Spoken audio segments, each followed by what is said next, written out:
bahwa presiden dan wakil presiden mempunyai hak melaksanakan kampanye.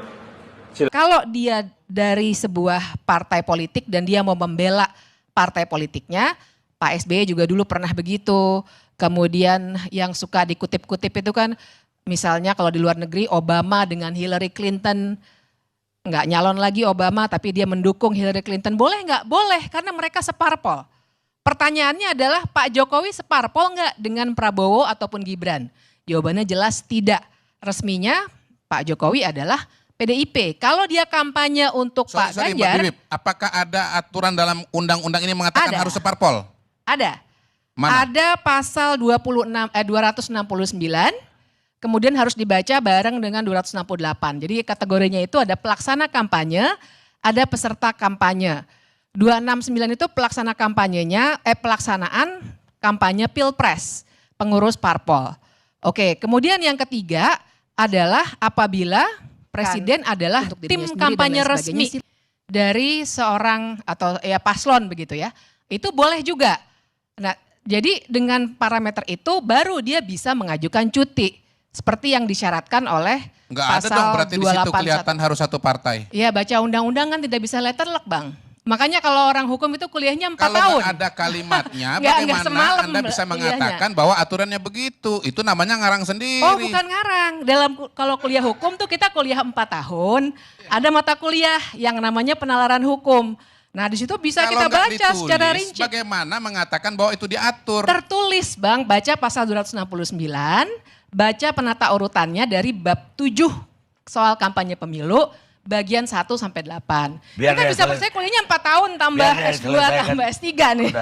Jadi memang nggak bisa hanya baca teksnya saja.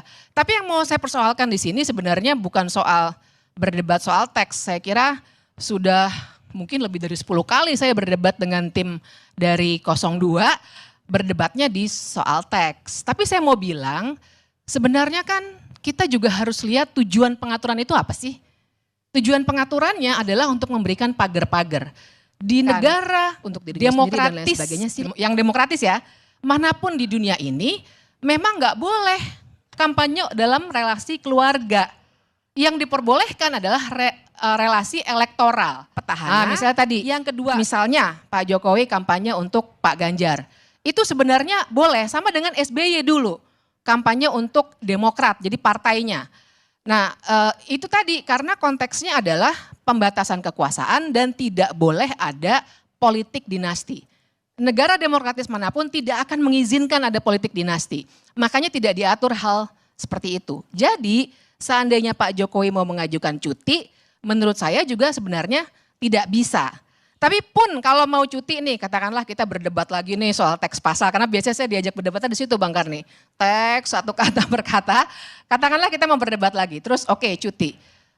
Tetap saja kita akan punya pertanyaan-pertanyaan yang sifatnya sangat mendasar soal fasilitas apa yang memang benar bisa dipisahkan dari seorang presiden.